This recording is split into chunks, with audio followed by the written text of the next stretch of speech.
Buenas tardes, licenciado. A continuación vamos a hablarles sobre nuestro tema, la crisis de la eurozona en Grecia y Portugal.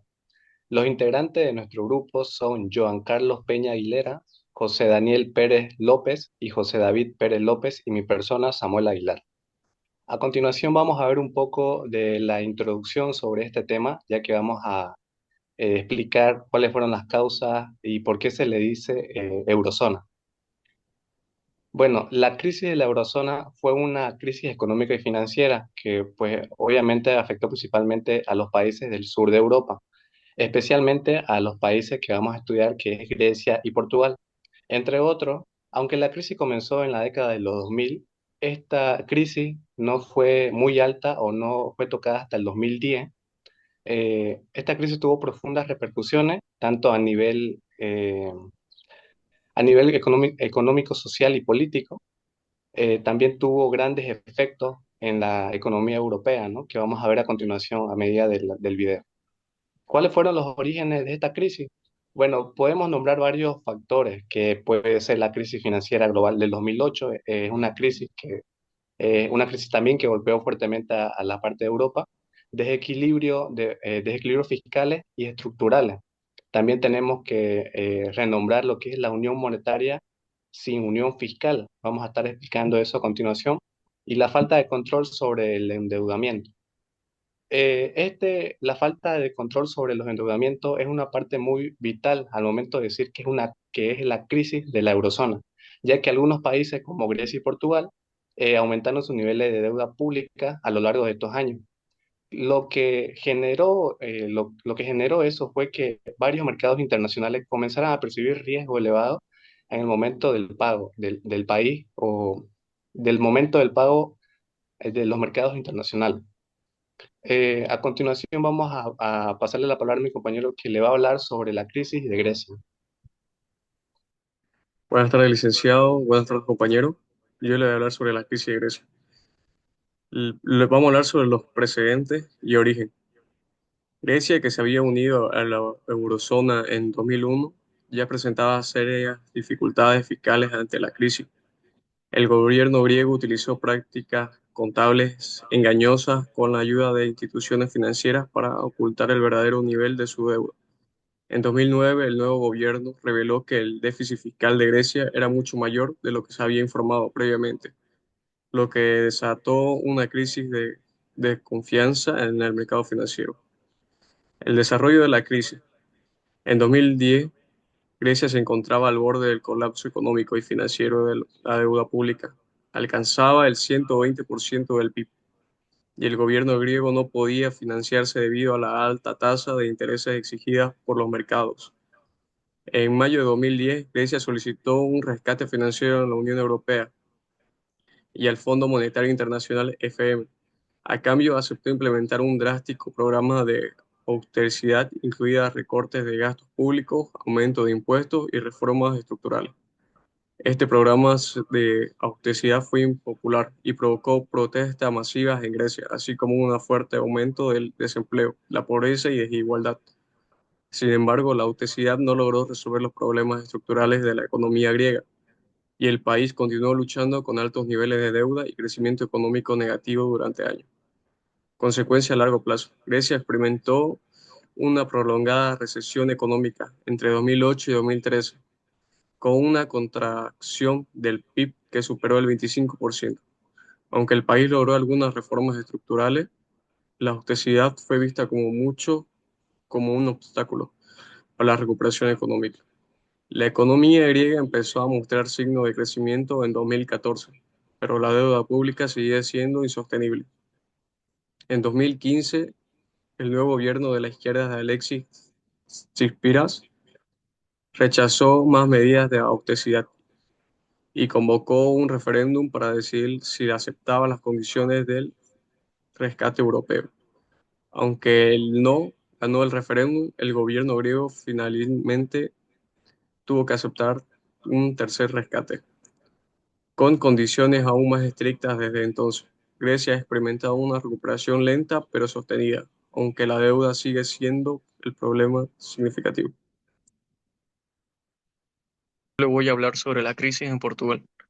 Precedentes y origen. Portugal, al igual que Grecia, experimentó desequilibrios fiscales y económicos antes de la crisis. El gobierno portugués acumuló una deuda pública creciente y un déficit fiscal elevado durante los años previos a la crisis global de 2008. Además, el país sufrió de baja competitividad, una débil estructura productiva y un desarrollo de la crisis. En 2011, después de una pérdida de confianza en los mercados financieros, Portugal solicitó un rescate a la UE y a la FMI, el rescate por un monto de 78 millones de euros. Incluía medidas de austeridad similares a las de Grecia, recorte en el gasto público, aumento en impuestos y reformas laborales y del mercado laboral. Aunque Portugal no experimentó el mismo nivel de turbulencia social que Grecia, la austeridad tuvo un impacto significativo en la economía, aumentó el desempleo y la disminución del nivel de vida. En la recuperación, a diferencia de Grecia, Portugal implementó la reforma de forma más gradual y logró la recuperación económica más temprana. A partir del 2014, el país comenzó a mostrar signos de crecimiento económico y estabilidad. Aunque la deuda pública seguía siendo elevada, la mejora de la competitividad, el aumento de las exportaciones y la confianza de los inversores fueron un factor clave en la recuperación de Portugal. En 2011, Portugal logró salir de los programas de rescate y la economía continuó creciendo en los últimos años siguientes. Aunque mayor integración económica fiscal, la crisis mostró una debilidad del diseño de eurozona, en la que los países miembros comparten una moneda en común, carecen de una política fiscal común. Este género dis- disparidades entre los países más ricos y los más débiles, como Grecia y Portugal, lo que exacerbó los efectos de la crisis. El impacto en la austeridad. Si bien las políticas de austeridad implementadas por la UE y la FMI fueron vistas como necesarias para reducir el déficit y restaurar la confianza en los mercados, también tuvieron efectos negativos a corto plazo, como el aumento del desempleo y la pobreza y las tensiones sociales. Esto plantea la cuestión si la política de la austeridad fueron excesivas o mal diseñadas.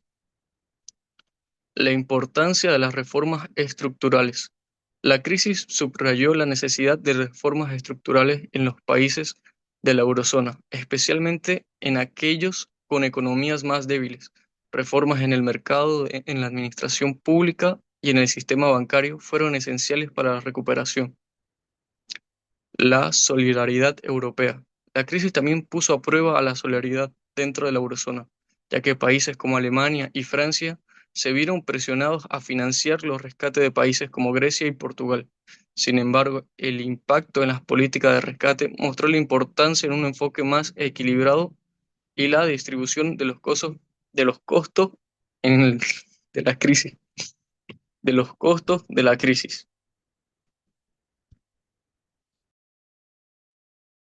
Buenas tardes, licenciado. Buenas tardes, compañero. Bueno, yo voy a hablar de la crisis del mercado laboral. La profunda recesión en Europa también tuvo un severo impacto en los mercados laborales. El aumento del desempleo es una característica típica de la crisis bancaria. Por ejemplo, en Reinhard y Rona 2008, y fue lo que se dio en Europa. Según Braga y Signorelli, 2012, la diferencia en el comportamiento del mercado laboral después de las recesiones pueden explicarse fundamentalmente por la calidad de las instituciones, la flexibilidad de los mercados laborales y los factores estructurales. Ya hemos visto algunas economías con problemas estructurales. Agregar otro ejemplo, en el pico de la burbuja inmobiliaria, España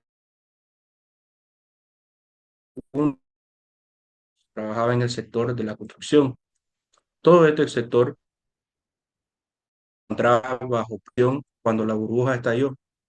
Una segunda explicación proviene de la teoría neoclásica estándar, la que nos invita a mirar a los costes laborales unitarios de algunos países en la eurozona. A continuación, la figura que muestra ahí días unitarios basándose en un índice. Los costes laborales de España y Portugal incrementaron durante todo el periodo, mientras que en Italia estos costos subieron hasta el año 2009. Por otro lado, en Alemania los costes laborales unitarios aumentaron hasta 1996 y luego disminuyeron ligeramente. En conclusión, la crisis de la eurozona, con especial énfasis en Grecia y Portugal, dejó lecciones importantes sobre la necesidad de un enfoque más integral en la gestión económica y financiera de la zona euro.